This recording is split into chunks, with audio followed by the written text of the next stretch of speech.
webinars and TA sessions related to medication-assisted treatment, but feel free to email me with suggestions for content that you would find useful. I'll also be sending follow-ups for this meeting, as well as requests for you to complete GPRA forms. GPRA forms are short surveys that we need to submit to continue getting our funding. So if you haven't completed a form for our previous webinars in this series, please complete it after this call. It should only take you a few minutes. Our webpage with resources and previous handouts has been migrated, so the links you had before may not work anymore. We do have a new webpage, which you can see in the Contact and Support box, where you can look at previous webinars, handouts, and recordings. Today, we are going to be looking at examples of other grantees' strategic plans.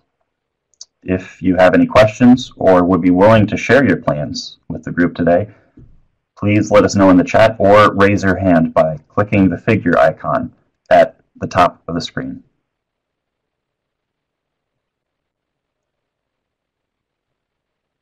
I think with that, I'm going to pass it over to our presenter, Pam. Okay. Hi, everybody. It's good to speak with you again. We are now going to also be joined by Harold Tarbell. The two of us will be facilitating this workshop, this training session again. Quickly to go over the agenda, we will be covering first the introduction of what we plan to accomplish today, which, as Jeff said, was primarily a brief recap of what we had hoped to accomplish with our strategic plan, and then also giving an example of one of the grantees who will walk us through what his experience was like, and we're opening that up to others that might want to jump in. We will also talk about some technical, some drafting considerations, and in the unlikely event you have not completed yours yet, or you're not, hopefully you're fairly well along, but if you had any tweaking you might want to do, we'll share with you some drafting considerations and also some technical assistance observations, as we have had an opportunity to look at those plans that were sent to us, and I believe in all cases, or all but one, we've already provided written feedback. So we'll go over some of the suggestions there. And then, as I said, have some strategic planning, sharing, lessons learned, and then we will adjourn. So first, let me just check and see. Jeff, do you know, is Harold on yet? If not, I will proceed forward with his slides. It doesn't look like it. Okay. I'll let you know as soon as he joins. Okay. So as a reminder, these response grants were to address the opioid crisis in tribal communities by increasing access to culturally appropriate and evidence-based treatment, including MAT, medication-assisted treatment, using one of the 3 FDA-approved medications for the treatment of opioid use disorder. And a reminder, those medications were methadone, buprenorphine, which comes in 2 different formats, and actually now a third, a way that can be injected, and then also naltrexone, which you might know as Vivitrol. So those were the 3 basic categories. And then also you were to reduce the unmet treatment need and opioid overdose-related deaths through the provision of prevention, treatment, and/or recovery activities for opioid use disorder. And of course, on the preventing opioid overdoses, we talk a lot about naloxone, which you might know as Narcan, but there's also other overdose prevention strategies as well. And all of that information is found on your funding opportunities announcement on page 4. We then bolded in red here to highlight real specific guidance that on pages 5 and 7 of the funding opportunity announcement, it reminds you to use the results of a current needs assessment if you had one available to the tribe, or you can carry out your own strategic planning process to conduct needs and capacity assessments identify gaps in resources from which to build your prevention treatment and or community-based recovery support services. And also you are to then complete a comprehensive strategic plan based on the most current epidemiological data for the tribe, and again, to address these gaps in prevention, treatment, and recovery. So this guidance appears in 2 different locations, pages 5 and 7. You were able to use existing plans if you have one available. We do have some tribes who did that, and we will even cover some guidance around if you did use your own plan, what are some considerations. So also, Harold has now joined us, and so what we will do, Harold, if your technology is working, if you can cover the drafting considerations that is on the screen. Good morning, everyone. Test 1, 2. Just want to make sure I can be heard. Okay, Pam, can you hear me? Oh, yes, we can hear you, Harold. Oh, thank you very much for that. Hi, everybody, and sorry, I'm just a little bit late getting to the call. I was stuck in traffic, as it were. So just in terms of the drafting considerations, I did get to listen to Pam sort of remind us of the requirements. The reason we highlighted a couple of those lines in red is that on the strategic planning, you guys are dealing with a couple of different tensions in a sense. So, when I look at strategic planning, it's designed to focus on sort of this longer term, take your head up, look further down the road, and then help you to sort of help you to make, focus your efforts and make, clearer, more precise choices. When you look at the FOA and those highlighted languages, it really seems like SAMHSA is kind of asking for a few things. In particular, they're looking for you to use strategic planning or existing plans or needs assessment so that you can highlight the needs that you have, needs in a different way. So you've done a lot of the statistical needs, but to sort of see if there's any other needs you need, perhaps at a program and service level or a community outreach level, for example, and any gaps that you might have in each of those areas, and try to use it to target there. The other, which, in some senses is a function of strategic planning, but, when I look at that, that's what you would get at the, primarily at the environmental scanning. And, sometimes it could come up a bit later when you're sort of delving into your core strategies, your priorities, or, and digging deeper.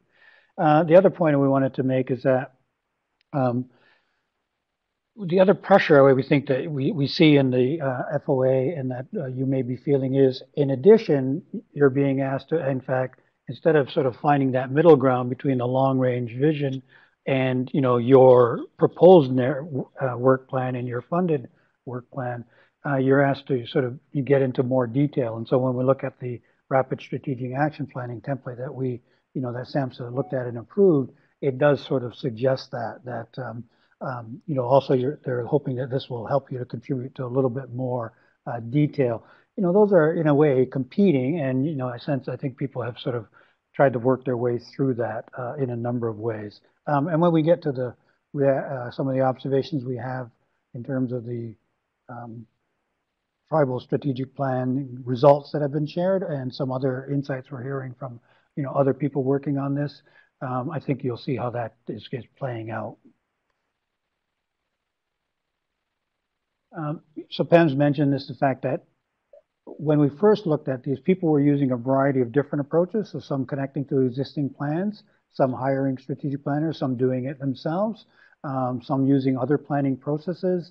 So again, a variety of ways which you came to doing your strategic plans.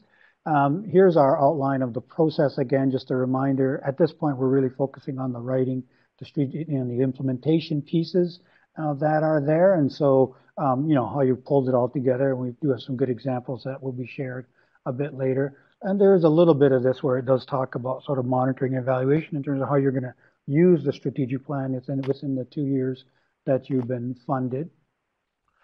What I've done here is, in an earlier session, I said there are a dozen or so common elements of a strategic plan. And so I had provided a bit of a what do we call an assessment checklist to sort of say, do you have these pieces? If you have pieces, are they applicable to this particular work, or do they need to be modified?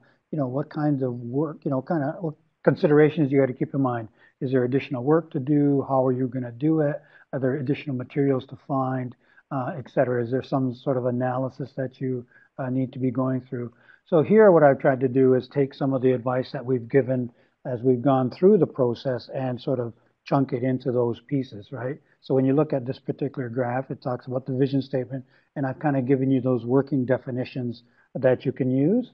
What I also thought I'd do is just sort of walk through this just very quickly to sort of say, thinking of the draft. So if this is the pieces that are going to be feeding into your strategic plan, what does the draft look like? So it's going to start out with an executive summary, trying to summarize all of these pieces, and really you're trying to pick out the key things. Like if you look at the requirements, you're trying to figure out what are the gaps that have been identified and where are those key areas of focus that you're going to do what I would call the core strategic directions. Generally, this is, when we do this, I prefer more graphic summaries. So when we had shown the summary of the SAMHSA strategic plan, we had done a small table. I think we put it on 1 or 2 pages.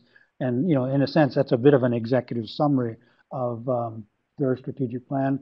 I also showed in one of the workshops, or webinars, the St. Regis Mohawk Tribes 1-page summary, which we used what's called the Grove 5 Bold Steps graphic, and we modified it as needed to present in 1 page the picture of the strategic plan that the tribe was going to use. And so just that's something you come to this last after you've done your strategic plan, and it's kind of a nice way, one, to help you focus on the key elements of it, but two, also to send to the message to the reader in brief what it is, because whether the strategic plan is 5 pages long or 20 pages long or 40 pages long, a lot of times this will be the piece that people keep coming back to. In terms of the introduction, I think what you want to be doing is talking about, you want to welcome people to the plan. I always like to start that way. You want to talk about why you wrote the plan. So SAMHSA has a requirement which is helping to get you to focus more on the gaps in terms of opioid response. How you developed it, so a quick summary of your process and whether this is a standalone strategic plan or how it links to a broader strategic plan. You may recall that we had showed, I think in the SAMHSA strategic plan summary, there was a slide we had which showed how they talked about other objectives they had that weren't included, and then they talked about other strategic plans within the government to which they were linking, and they gave that linkage to show the reader how that is done, so the reader doesn't have to go essentially chase down all these other plans. Before you get to the vision, I would put an organizational profile, and the advice I would say is you want to remind us of, you want to remind the reader of your organization and your department's scope and scale, organizational structure, financial and human resources, facilities where the services may be delivered, because not all the readers will have had a chance to look at your narrative proposal. Your SAMHSA project officer, of course, would, but any other reader would not. And in the profile, you want to give enough detail so that the reader understands the fit, but not so much that it's just we get lost, the reader gets lost in the detail. When you look at these first 3 columns here, 3 rows, vision, mission, values, these are often chunked together in a strategic plan, and sometimes they all fit nicely on 1 page and become a great graphic in and of itself. Vision, missions, and values come in all shapes and sizes. Our advice has been start with what makes sense to you, and that is consistent with your understanding that your SAMHSA project officer might have a couple of strategies. You either start with your own, you modify an existing, you include an existing one, and you explain how it relates to opioid response. And then I've just included these definitions, right? The mission definition, the vision definition, and then I've given some examples in values. Values and principles are interesting. Values are beliefs. Principles are more like unchanging natural laws. But sometimes when you're doing this, it's a distinction without a difference, I would call it. And so, what you're really looking for is whatever that statement is and whatever works for you, it helps to guide the behavior you're going to do in the process.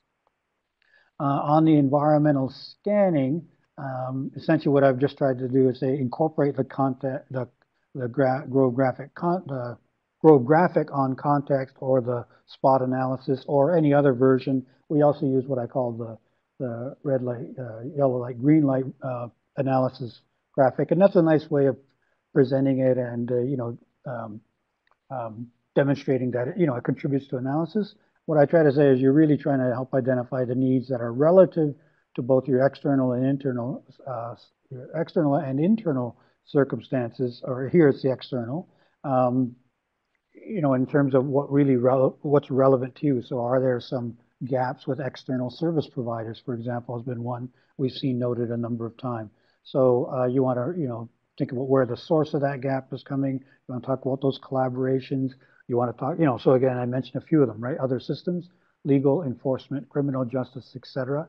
All of these things. And then, of course, the purpose of the scan is, again, to sharpen your focus. And from a SAMHSA point of view, our interpretation is to sharpen your focus on those gaps that are there, and which you need to address the needs in your communities. In terms of the next slide, again, carrying on with your environmental scan, SWOT. Often you'll get a lot of strengths and weaknesses that are internal to your organization, opportunities and threats that are external to your organization. You really want to prioritize that list, shorten that list, and really try to focus on those things that are relevant to the work you're going to do on your opioid response.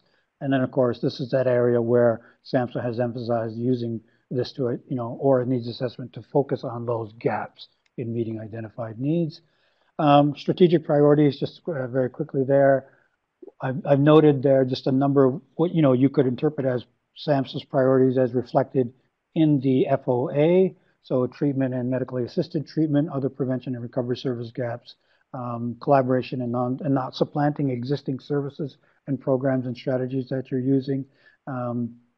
We've talked a little bit about federal agencies often driven by the Government Performance and Reporting Act, I think it's called, GPRA. So that influences a lot of this. And then really you are then, as you dig down, we're talking about goals and objectives, and then getting into the activities and trying to find that middle ground between what you put in your narrative and then sort of this sort of broader focus of a strategic plan. I just tried to recap here in terms of this issue of good goals and good objectives, and sort of that basic formula there. And I know we're going to talk a little bit more about goals and objectives later. Our performance measures, we try to just stress the point. Most people focus on the things that they're going to do, activities and things, the people, the dollars we're going to put in, the meetings we're going to have, the discussions we're going to have, maybe the products we're going to produce, or, the process we're going to go through. Those are helpful, but essentially you want to try to get over to the outcome. So the impact, the change, the result, the so what of all of the activity. And we just give an example here when we look at SAMHSA's national outcome measures. CSAT has some, CSAP has some. I think there are a variety of them out there. And these are focused not so much on how busy you were, but on what impact it had on these kinds of issues: abstinence, school and employment retention, criminal justice involvement, living conditions, access to services is probably one we're most familiar with, retention in services. We've seen that reflected, social connectedness, so expansion of that sort of family connection and involvement in the community. So these are more outcome-based type performance measures, and you do try to want to get to that area. At this point, and given your the short time frame of this project, I wouldn't worry too much if we're not in that area, but ideally that's where you want to get.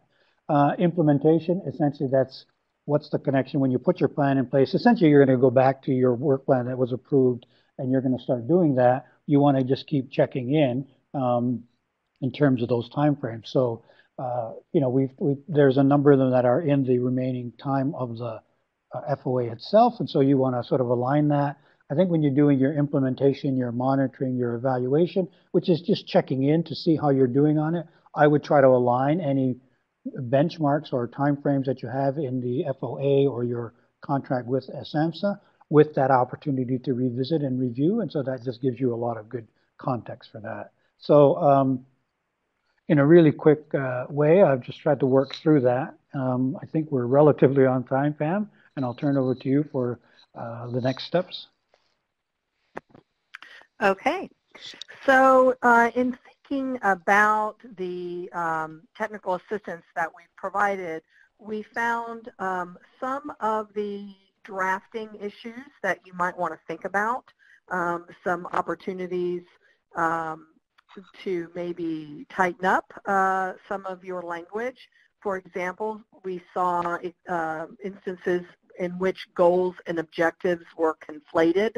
In other words, sometimes statements that were very broad, which is what a goal is supposed to be, very broad without a lot of detail. It's more of your, we talked about examples being, very few words like increase access to MAT or reduce opioid overdose, like very simple, large visions for what you're hoping to accomplish as a goal, whereas the objectives we use the SMART acronym, that they're very specific, they're measurable, they're time-bound, and so forth. And so often what we saw was people were putting really detailed goals. By such and such a date, we will accomplish this using this strategy, on and on, when in fact that would have really been made a better objective. So you can go back and revisit the webinar and see the examples that we provided if you need a reminder or a refresher about the differences between goals and objectives. Also, sometimes we had objectives that were a little too vague. So they would say, to increase treatment by such and such, by such and such a date. Well, what kind of treatment? I mean, this is an opioid use disorder treatment grant. That's while, it's okay to recognize that the majority of individuals who use opioids also use other substances concurrently. That's okay. But, we encourage people, if they said to increase treatment access, we said, could you at least mention to opioid use disorder, treatment, or to say to address opioid use and other substances, something that at least gives a nod to the very reason why this funding exists. Some of the objectives didn't have a target date, so they didn't quite meet the SMART criteria. Sometimes the activities that were listed under the goals and objectives were too vague. Remember that we said the activities are more like your to-do list. So, for example, if you were going to expand, I'm going to make up an example, expand your services, your opioid prevention services to include something in a school for children, you wouldn't just show up there and do it. There'd be 5, 6, 7, maybe more things you would have to do first. You'd have to, arrange a visit. You'd have to brief the team, the faculty on your approach. You'd have to establish policies and protocols. You'd have all these details that you would have to accomplish as your activities. They would all have different people who would be responsible in different dates in which these would be accomplished. Well, the issue is that in some instances, activities would just say things like collaborate with, criminal justice. Okay, well, what does that mean?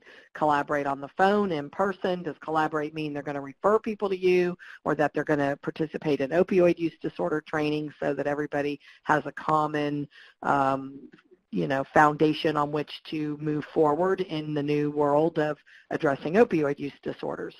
So, those activities just being too vague, that it didn't provide any sense of how you were going to accomplish these associated objectives, and then rolling those up to the goal. In some cases, I mentioned goals didn't even mention opioid.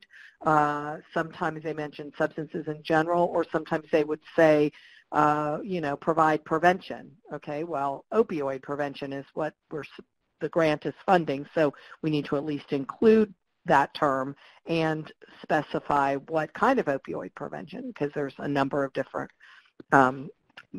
methods to accomplish opioid use prevention, and including the overdose prevention. So sometimes they would mention OUD, opioid use disorder treatment, but not mention medication-assisted treatment. So we worried that that would imply that you're providing opioid use disorder treatment using an abstinence-only model. And we know not only does the research not support that, at least the current research, gold standard research, and lives are at stake, so we have to be very careful from a liability standpoint to make sure that folks are informed, and that this is the currently accepted gold standard of treatment. Now individuals are free to refuse medication-assisted treatment, but the plan here is to offer that choice and to make sure it's an informed choice, and that this particular grant, as you saw multiple times, is prioritizing medication-assisted treatment. Also, there were missing relevant opportunities. For example, some proposed to work with a subpopulation that was of high priority in their tribe, such as pregnant opioid-using women. And they would mention, we're going to assess the women, we're going to, link them to treatment. But not a word was mentioned about neonatal abstinence syndrome, NAS. And so, or opioid withdrawal syndrome. There's different ways it's described, but no mention of that. And so we know, of course, that whether or not a pregnant woman is using street opioids or whether or not she is in a treatment program receiving methadone or Subutex, that she still may deliver a baby with neonatal abstinence syndrome. It's the opioid that is responsible for that condition, that very temporary condition in the infant. And so we know that the street drugs create a typically more volatile presentation of NAS than would being on a steady dose of a opioid treatment medication. So we know that it's obviously preferable that she stay on MAT during her pregnancy. So no mention of that. And that whole area requires a great deal of training to help people understand why that's important. There's all kinds of pharmacological and non-pharmacological strategies for dealing with the neonates. Everything from, physicians now have medications that they use so that the baby that might have the neonatal abstinence syndrome can be made comfortable.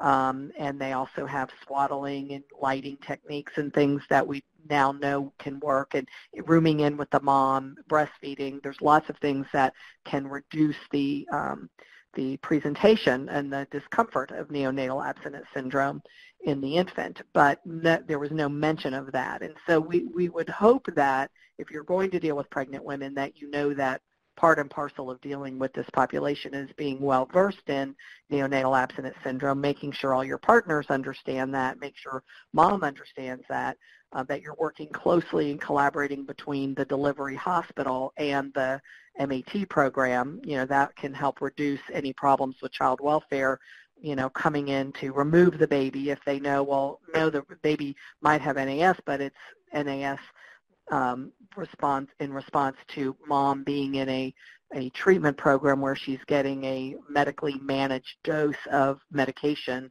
And so, that's a different scenario than mom using street drugs and not having any health care and having any appropriate assistance. And so child welfare response might be very different. So all of these things are important, and there's a lot more.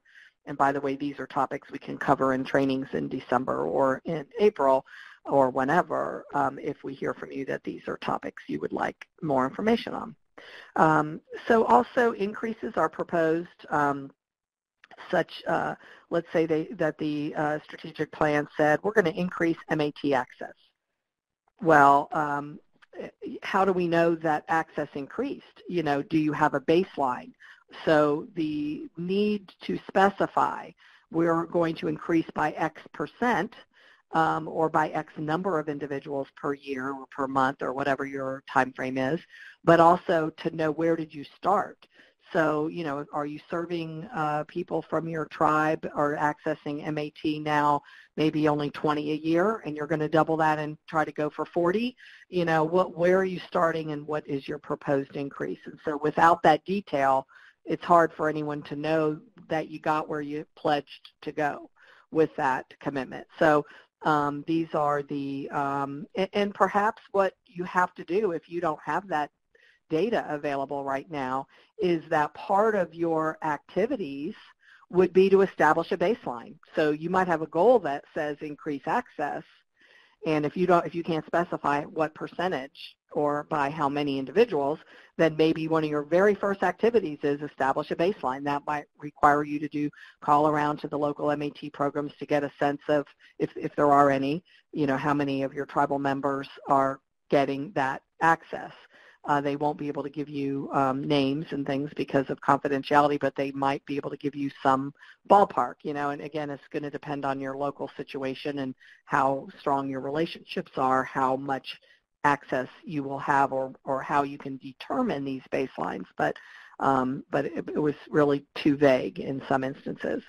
Also, to strengthen your plans, you might want to make sure you're really tying your strategic plan goals, objectives, and activities to what you proposed in your TOR application.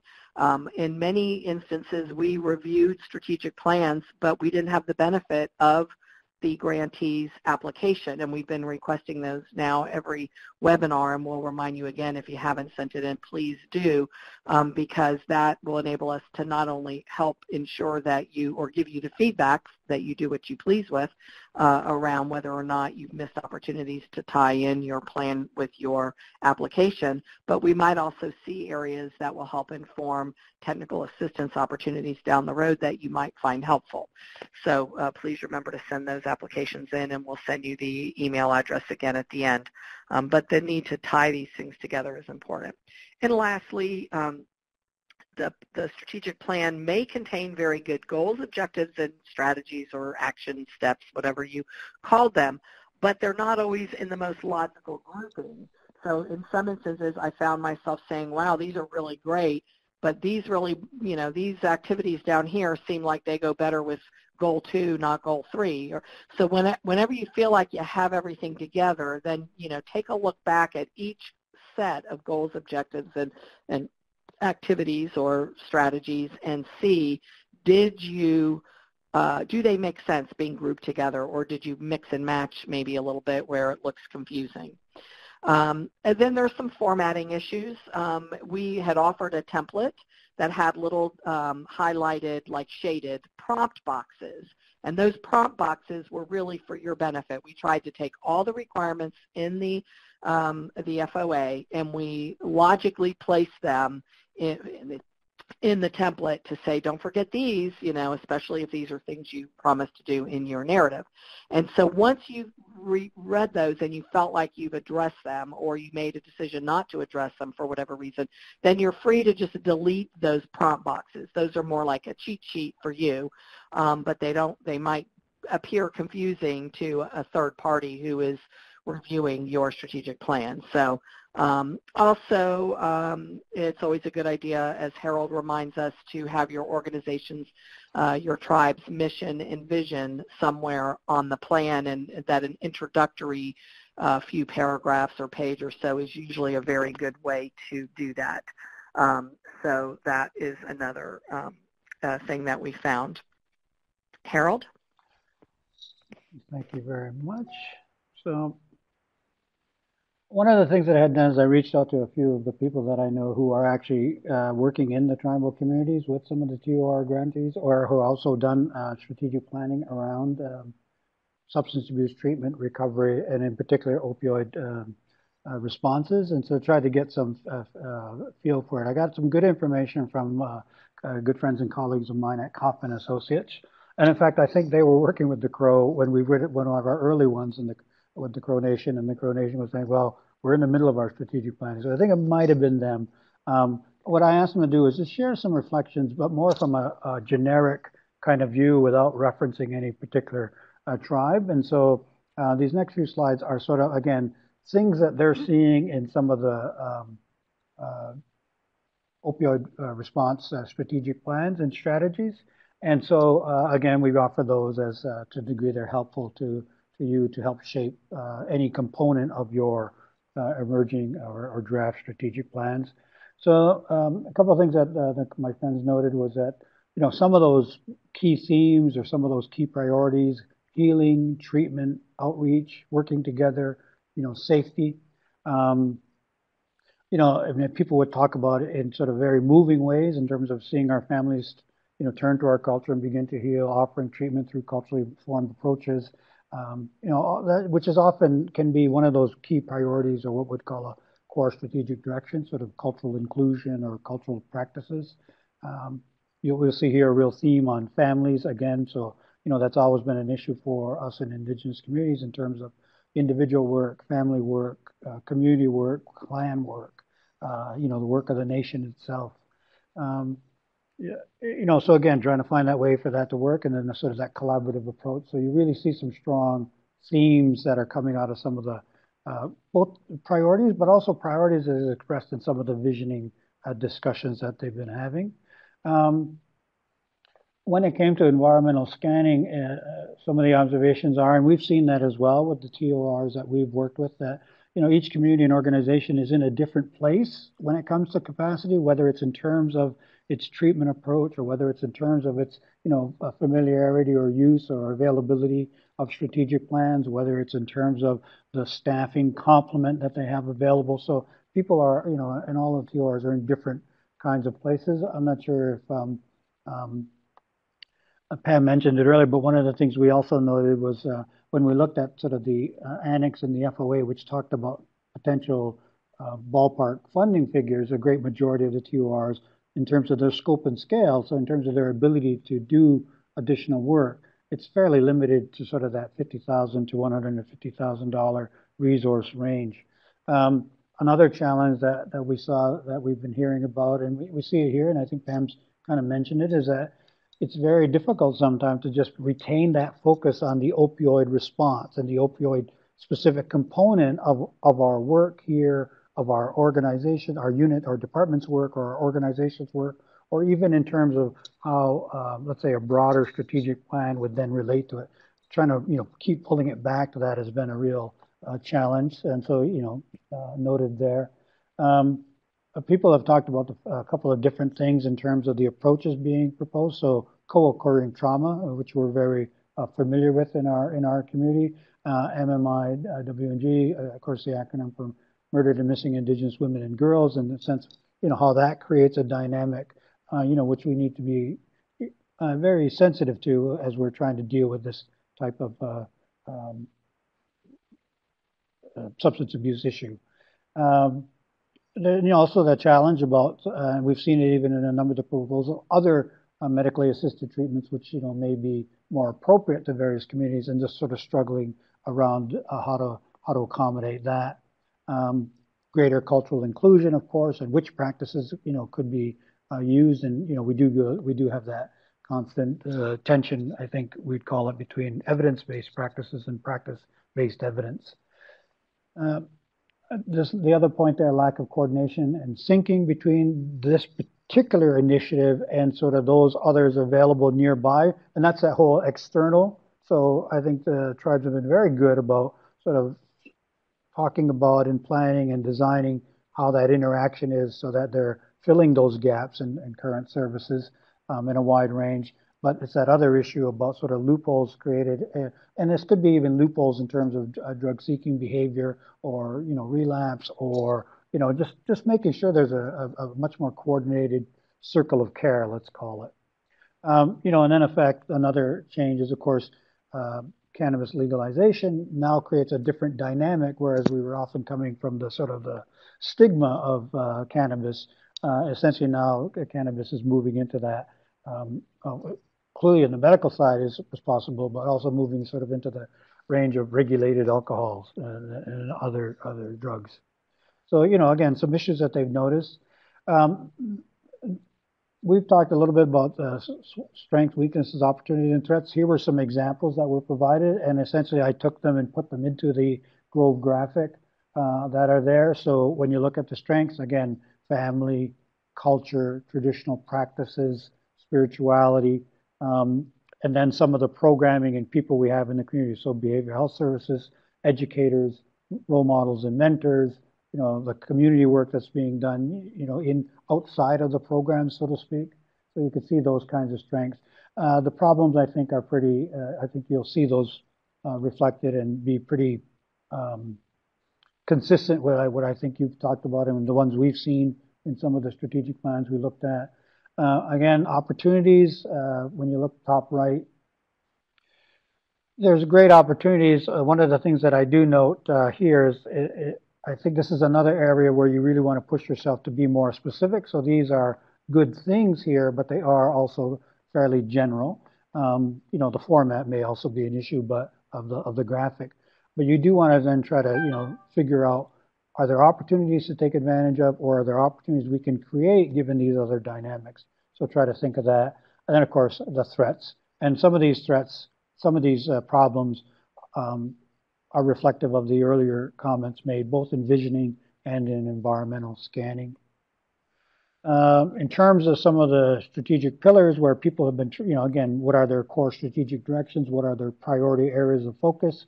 So increasing capacity, participation, and use of evidence-based treatment options for OUD, integrating culture-based treatment and recovery models, using values, clans, language, developing the recovery and infrastructure support. So, treatment stuff, recovery stuff, social determinant stuff, developing a plan and task for addressing housing or to address housing accessibility, data collection, mentorship. So again, building capacity in a way, and then that whole community education and awareness piece. So that's often a big theme as well. So there's some kind of natural bundles, and we always in the model we've said try to keep the organization of all your goals and activities, objectives and activities narrowed to a handful of things. 3 key areas: recovery, treatment, recovery, prevention, for example, would be 3 good bundles so that you can then organize that work. And there's all kinds of others. So individual, family, community, culture, medical, social. There may be whatever those priority bundles are, or whatever they are for you, but try to keep it to that 3 to 5 manageable level. We've talked about 7, and I try to think about 7 as the outside limit of that. I'm working with a group now that had a strategic plan. A traditional council had a strategic plan. They're responsible for guarding their 11,000 square mile traditional territory. It's the Council of Traditional People. They had 12 priorities.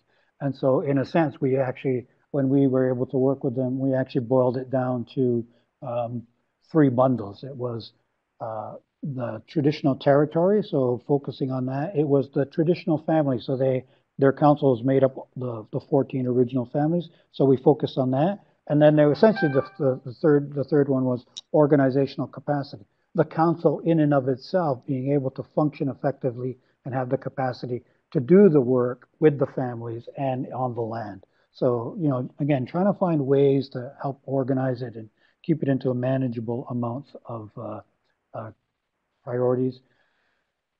My colleagues advise that what they've been noticing is that tribes do need some more authoritative information that they can use about evidence-based prevention, treatment, and recovery services, specifically in the opioid use disorder. Tribes need guidance for local governments, advocacy organizations, and nonprofit providers, state agencies, and all of those around them in sort of addressing critical, controversial matters. Harm reduction, for example. What's that strategy going to be? Stigma. Maybe there's racism. So you basically have to really try to find some supports, and I think that's the advice, is to create some supports to help tribes navigate those critical conversations. Crucial conversations, by the way, is a good methodology for helping with that. Tribal communities need to develop community-wide education approaches to increase the level of community readiness for OUD. So again, when you look back to that pillar above, which was about community, and you see a lot of that work, how do we engage families? How do we engage the community, both in terms of awareness, both in terms of harm reduction, both in terms of supporting prevention, treatment, and recovery programs, all of those kind of things. It's a need for a critical coordinated strategy. And then intense technical assistance around grant implementation, data collection, and needs assessment, particularly data collection and needs assessment being very technical areas. And so again, that may be one of those areas which could be examined in one of those future webinars, which Pam has mentioned, and we have a slide on a bit later. So I think that's it for our slides, Pam. And so I think we need to then look at getting set up for some sharing from our participants. That would be great, and then we'll open it to questions. So we have a wonderful hostage, I say that jokingly, who has agreed to provide an example of his experience with developing his strategic plan. And so we would like to, and we'll have to unmute his phone, we would like to turn the webinar over to Sergio. Okay, it says share my screen. Okay, so maybe somebody can tell me what I'm supposed to do here. That's probably Kate doing the work. Do I do? Yeah, I just don't know if I'm supposed to do something, but either way, I guess someone will tell me. And so, Sergio, that's okay. And that's Sergio, and I'm going to attempt your last name, Barrientos. I don't think I said that right. And he is going to kick Can you hear me? Yeah. Can you hear me? Can you okay, good. Yes, now. Yeah. I'm Sergio, and actually it took my wife about 2 years to be able to pronounce the last name, so not bad. Will you say it one more time? Barrientos. Barrientos. Barrientos. Okay. Sergio Barrientos. Okay. Yeah, that's good. That's good. And I like hostage. I've been called a lot of things, but never hostage, but I like that. Well, just for full disclosure, we've gone back and forth now for the last 10 days or so with different individuals and their plans, and we, read them all, and we try to provide examples. And I think, Kate, I didn't know that this was going to be pulled up. What we have is a PowerPoint slide with key questions that Sergio was going to use to answer, and it was my very next slide. And so that would be very helpful to have those. And so what happened is we were, thank you, as we were providing, what happened here? My goodness, the slide got corrupted. It used to be an all-white slide. Hopefully, wow.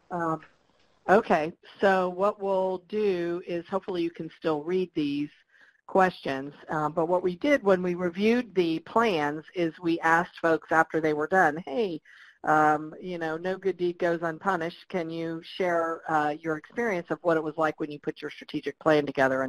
And we came up with some slides that show that have key prompts. And so, Sergio, can you read these okay, where it says approach, did you use or adapt an existing strategic plan or create a new one, and what lessons you learned? If you can follow these and just kind of chat with us, that would be great. Take it away. I don't see it popping up on my screen, but that's okay. But the first on approach is use or adapt existing strategic plan or create a new plan. And I was really hoping at the beginning, there we go. I was really hoping that I was going to have some time to do the strategic plan. I don't know where I got that idea that I would have more time. So, I was thinking that I would develop that in combination with another planning process that we have planned in the next few months for a comprehensive tribal action plan that is required for another SAMHSA grant that we have for behavioral health. But since we needed something rather quickly, what I did was I gathered things of what I could from existing processes that I use for developing other grant applications. So I was really surprised that you all even asked me to share anything, because I thought it's like, oh my God, they either busted me for cheating and trying to grab what I had, but this was my reality. I really didn't have time to really put anything horribly comprehensive together and to regather a lot of people together to come up with something more comprehensive, as I've said. And Sergio, we call that leveraging. We call that leveraging existing plans. So that was totally appropriate. Okay, good. I thought it was cheating, but okay. We call it No, collaboration. I like that. Leveraging sounds much better. I just closed the window for myself.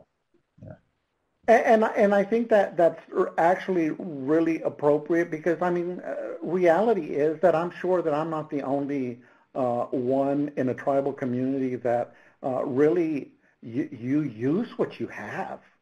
You know, everything is not perfect at this point. I mean, that's why we need the assistance that we do. So in terms of lessons learned about hiring or not hiring a consultant, early on, I really realized that it's like, you know what, I don't have time, and neither do the staff that would be overseeing this project have the time to take on a project that we happen to be one of those grantees that it's not a large amount of money. So I needed to be realistic. Could I have found other uses for the amount of money that we're using to contract with somebody? Absolutely. At the same time, that really wouldn't have been very realistic. So I do like the idea that we did go out and we're partnering with Johns Hopkins University, and they have an evidence-based program. So why try to invent the wheel? They have the lesson plans, they have everything that we need to meet the goals that we want.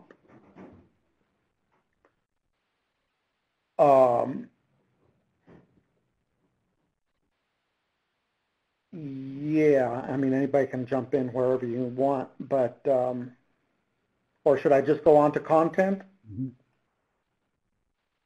Yeah, I would just go down, and then when you're done with this whole list, then we'll open it up for questions. Okay. In terms of content, what needs and gaps did you identify, or how did you identify them? Well, I really realized that we needed to do a stronger emphasis on MAP and the opioid prevention, and to establish individual baselines for our program. Right now we have different programs and services, but they work independently of each other. So there's this vacuum that has been created. I think that the thing that I'm excited about this grant is that it's going to help us to tie in some of those services and to really hone in on some of the case management that's needed for the follow-up of people that are receiving services.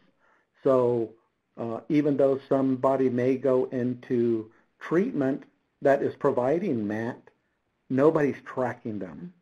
So that was something that really slapped me in the face, and it really emphasized how much more we have to do in terms of doing the case management.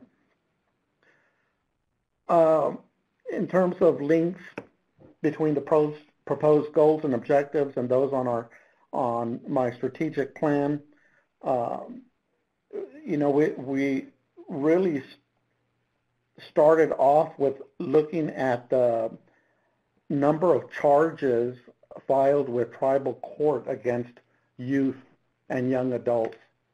And the only reason that I was using those numbers is that there was very little tracking, and still is, until we get some of these other programs going, of number of people or the number of tribal members of that age group that actually have problems in behavioral health. So those are the only numbers that I could use.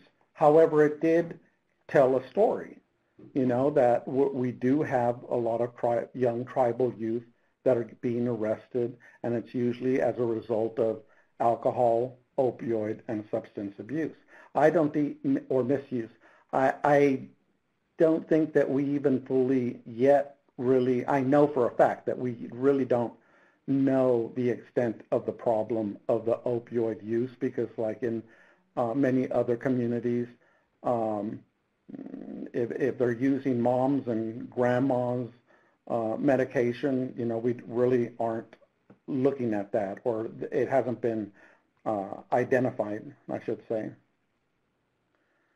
The other issue, again, well, offering the MAT services and prevention program. We had an ASAP grant, and there was some use of those funds to do some prevention type programs, but I don't believe that it was to the extent reflected in addressing opioid misuse. So we're going to link up the staff involved with this parenting program that we're establishing with these monies to link up with the rest of the behavioral health staff to make sure that we address more of the issues related to opioid misuse. In terms of the challenges regarding this process, I think it was really trying to come to an understanding and an acceptance of I was struggling with the balance between the workload, the time involved with doing this, and the funding available. Because as I said earlier, we were one of those tribes that this really isn't this really wasn't a whole lot of money, especially compared to we recently got awarded 4 grants. This was the smallest one, and I'm going, I really want to spend this much time trying to do all of this work for this amount of money? At the same time, reaching out to you guys and not making the barriers larger than they really are really set my mind at ease. So I'm really happy with the process. And I think that's about it for me. Well, great. Thank you very much for that. And what we would like to do is see if anybody has any questions. And so, Kate, maybe you can let us know, is your preference that folks type comments in the chat box or ask in the chat box to be unmuted if they have a question they prefer to ask. I will mention that for those of you, some people might be calling in and not looking at the screen, that Cheryl Cromwell said that she was glad that Sergio mentioned the leveraging or that we mentioned leveraging, because she realized in the middle of the webinars that gathering all of this work that has been done over time must be used, that it's a shame to have all that information gathered by all these relevant sources, and whether it's from other grants or other community partners, and just not pulling that together and using it to inform your work would be a waste of opportunity. So she was grateful to have figured that out, and that your tribal action plan will help departments work together. So those were her comments, and that makes sense. While we are waiting to see if anybody will put in the chat box any questions for Sergio, I wanted to follow up on something you said, Sergio, when you were talking about that you have these certain things that you're doing in the community and you don't know whether or not they're working. I know we've heard a couple of interesting things happening. One is that folks know all about, how to distribute naloxone kits for overdose reversal, the Narcan or whatever version they have. And so they're out there, but these kits have a shelf life. They're not good indefinitely, and so they know what they are putting out there, but they don't always collect who's using them. Are they giving out just set amounts to everybody, but come to find out some communities or areas are using them more often. Maybe they have a bigger overdose problem than a community down the street, and so the need to make sure that you don't just do something without having some check and balance to say maybe we need to distribute it relative to how often these are used, so that we don't waste it or have it die, go bad on the shelf.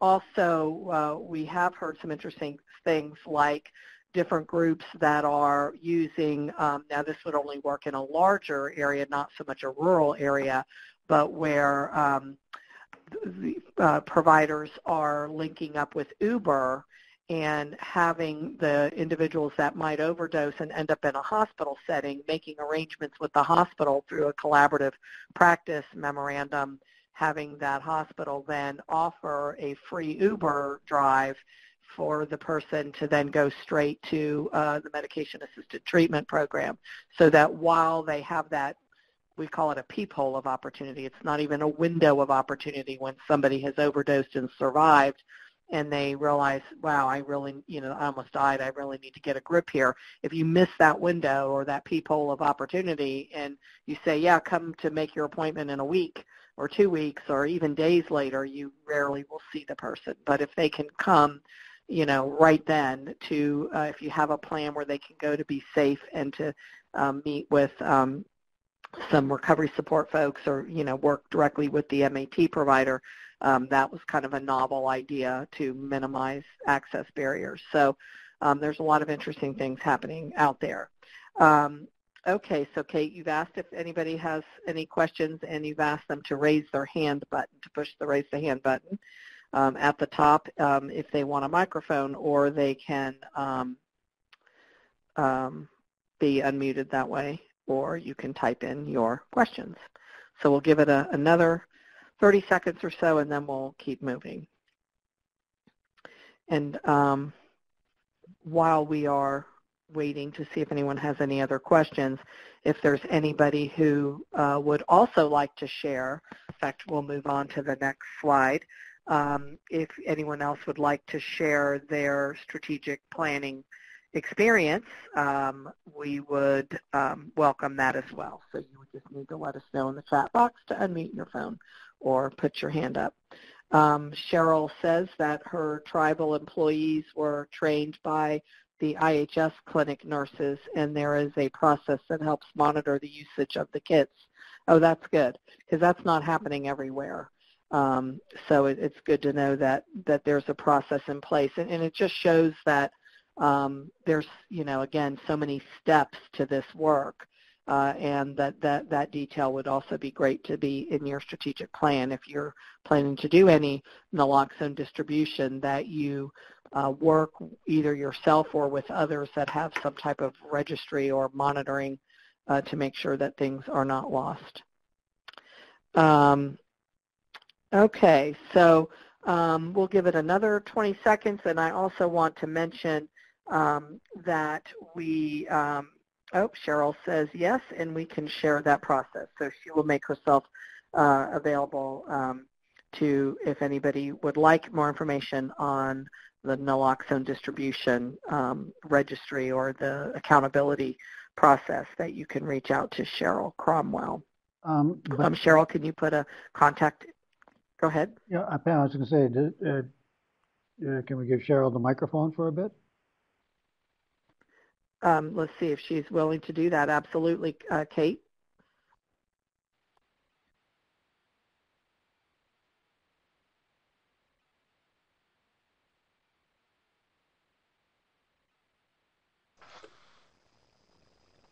Okay, Cheryl, I just tried to enable your microphone, so you should be able to. Yes. Are you there? I heard her. A little quiet. A little quiet? Okay. You might have to either up your volume or speak a little loudly, because we can barely hear you. Okay, can you hear me now? Slightly better. Yeah, that sounds better. Yeah, I'm on my cell phone. Unfortunately, my internet won't connect at home from my laptop. So, yeah, I just wanted to, when we were talking about the naloxone distribution and just making sure that, folks do have updated naloxone kits. So this past summer, we coordinated with our IHS facility. We're a direct service tribe, and we coordinated with the staff at the clinic to do the training for our employees.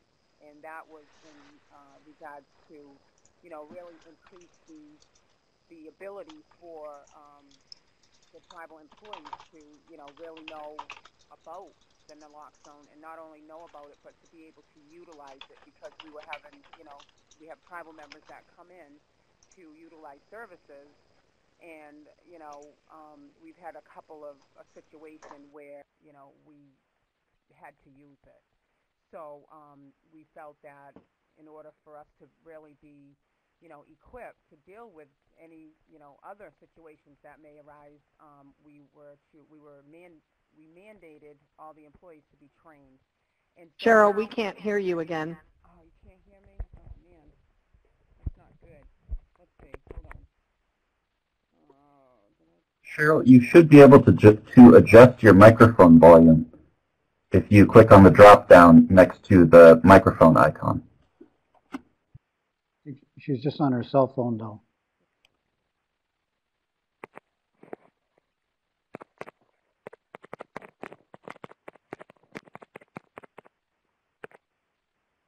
Or am I on now? And if that doesn't work, then maybe Cheryl can give us her email. Yeah, I was going to do that. Why don't I just do that, and then I can send something out. We can hear you now. Okay. I'm going to put my email up just in case, and I can actually just, if anybody wants to hear about what Mass. All right, tell you what, just provide your email because we lost you again. So we'll go ahead and if you can send us your email address or send us something that we can post on the TOR resource website. That might be the easiest way. That way we don't have to send things back and forth, and it'll just be a great resource available on the TOR website. Sounds good. Okay. And also, we used up all of our slots for the strategic planning feedback sessions that Harold and I held with many of you, and we do want to offer another opportunity for helping individuals but you have to have something for us to look at. So that would require you to send us your strategic plan as it's currently developed, and then we can work with you to set an agreeable time to work with you. We know these things are due, is it tomorrow, I think. And some of you may, I guess, be planning to turn them in late, perhaps. I'm not sure. But if for whatever reason you need some additional review, we're happy to do what we can if we can to assist you. I'm going to ask now, is there any other grantees that would like to share? Please note that that Cheryl did provide her email address on the chat, and also, but we're going to ask her to provide her document or her little summary of what she spoke about on the website. Any other grantees that would like to share? And Kate, you can let me know if I'm missing anything. I don't see any yet. Yeah, and Pam, maybe the other question to the participants is, can they indicate where they are in the process? Have they drafted their plan? Has it been, is it being reviewed by SAMHSA? Has it been approved by SAMHSA? Those kinds of things. That might be interesting information to share, so that even the other participants can then reach out to them as they need to. Yeah, excellent. So is that possible? Can folks, if anyone, since we don't have a polling question on this, if you all can add in the chat box, if any of you have already either submitted your plan or even better yet had it submitted and approved, will you type in that information, just submitted or submitted and approved? Just a couple of words is all we need just to see if anybody has had that experience thus far. We see a few people typing. So we have a question, will there be an extension? We don't know the answer to that. That would be a GPO-specific request. I have certainly not heard of that happening. I've not seen any kind of announcement, but I would suggest that's something you would need to deal directly with your GPO. We see that Cheryl did say that she needs to pull the team together to finalize her product, but sounds like she's pretty close. And we have a few other folks that are responding. Let's see here, and saying, okay, so Barbara said, can someone explain how to submit? Is it in ERA Commons, or do you email to your project officer? That is an excellent question. First, let me say that Elise Pendergrass has said that she spoke with her GPO, and there is no extension per the funding opportunity announcement. Now, can anyone who has already submitted their strategic plan let your fellow grantees know whether or not you did that through email or through ERA Commons? Because we, again, not being the GPOs, we don't know the answer to that. So that would be good to know what your experience was.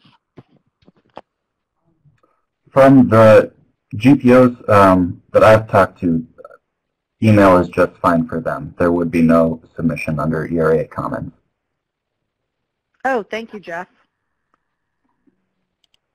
A good question. Okay.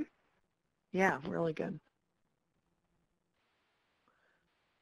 And I know that we did have a grantee that said the email address that they got from the website was not accurate or did not seem to work.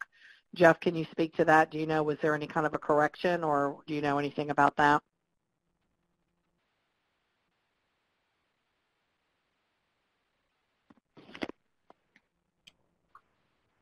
And Jeff, you're muted if you are speaking.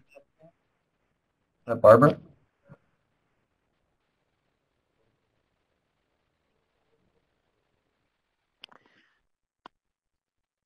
Jeff, are you able to explain whether or not the person that had the problem with the email address to the GPO, they said the email kept coming back, there was something wrong with it? Did we know whether or not that was fixed? Yeah, I can't find that in the chat. To Marissa. Webinar. Oh. To Marissa, we have a list of GPO assignments under our online resources page. So if you follow the link to our online resources page, you should see number 4 is toward GPO grant assignments.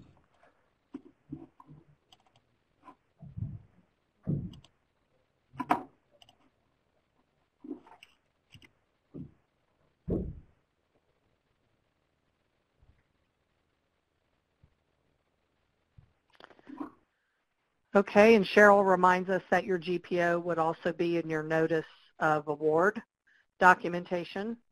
And we want to issue one last reminder that if anybody would like to speak to their strategic planning process, we would welcome that.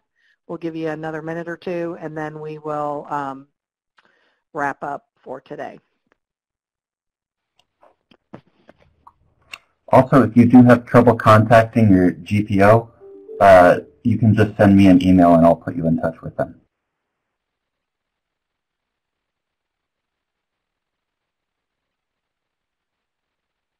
All right, that would be great. Since we've asked several times and haven't had anybody else, any new hostages take their place, I'm going to move forward with the remaining slides, but just know that if you're shy or having trouble getting in there to raise your hand, you're more than welcome to, and we will jump right back to you if we get an indication of your interest. Meanwhile, we want to offer a couple other closing suggestions, and that is to feel free to go back and look at the archived webinars if there's any that you missed that you think might help you if you're in the last stages of your strategic plan, especially now that you know there's no extension. So you can look at the titles of the webinars to see, you know, if you need the one that's real specific to writing goals and objectives, you can easily find that one versus some of the other more, you know, global, abstract kind of approaches. So you can distinguish what you need. We want to also get some dates on your calendar We're going to, in December of 2018, have some potential MAT-focused webinars, and we're looking for some topics. And I want to see, too, Jeff, if you can give us any updates you might have on anything that you might know about in December, and also the update on Mystic Lake Resort. Sure. For December, we haven't set dates yet, but we are planning on hosting 2 medication-assisted treatment-focused webinars.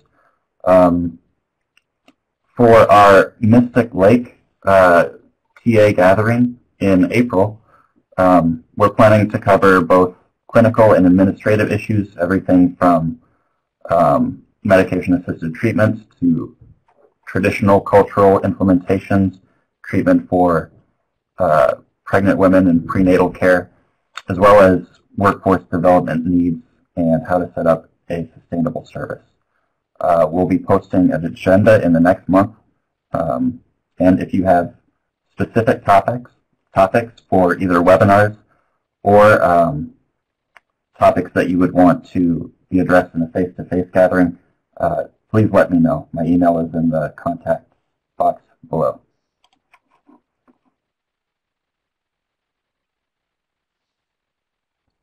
Okay, thank you. We also will have Jeff talk for a minute about the TOR resource page and discuss your link. Oh, yes. The 2 new links are pasted in the contact and support box as well. Our website has recently migrated, so the links that you've had previously may not work, but everything's still there, all the resources, and we will also have this webinar recorded and available for you to view on the website.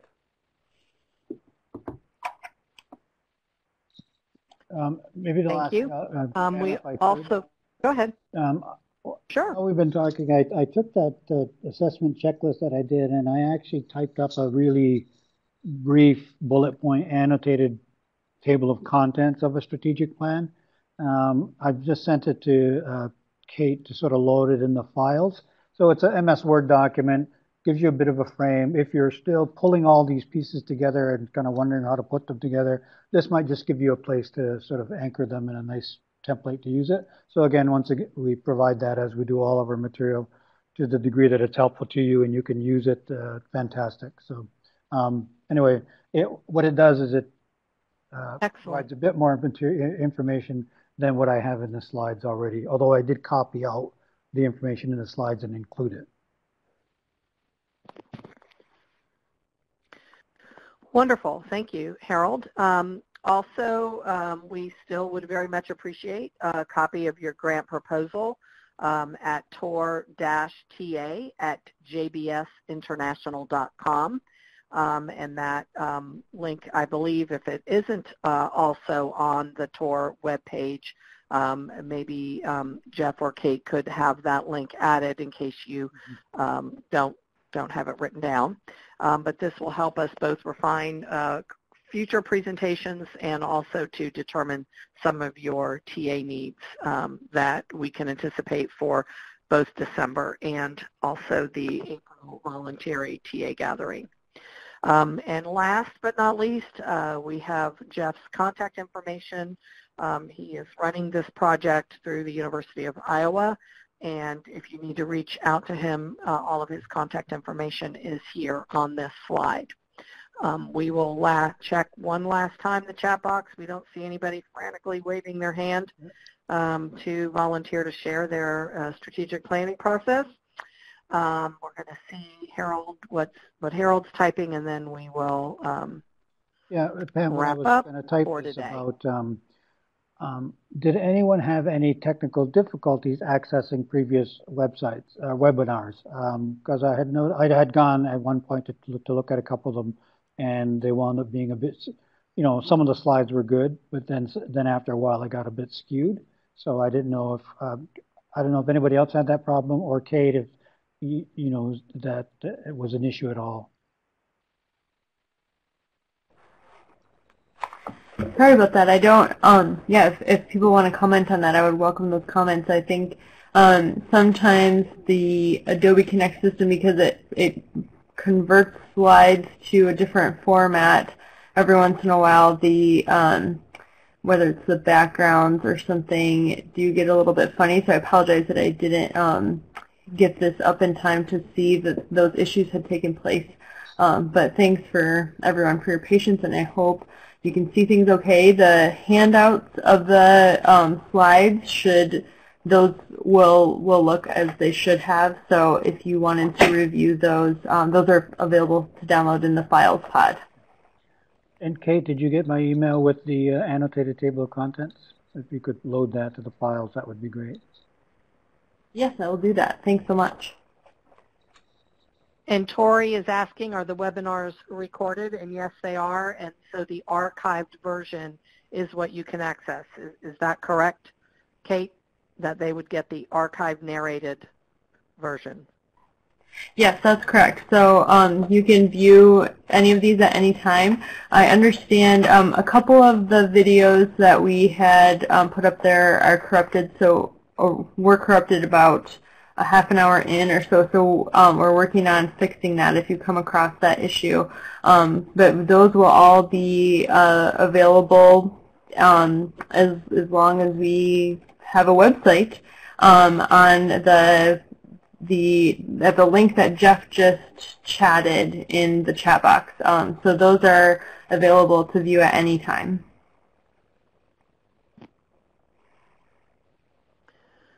Okay. So any other last comments, questions before we wrap for today?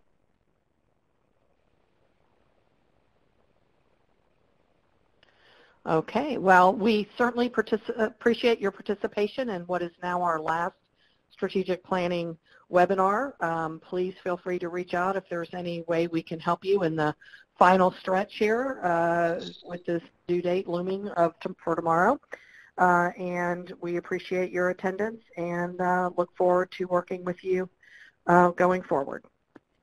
So thank you, everybody, and we'll chat again. Thanks, everybody. Bye-bye. Thank you.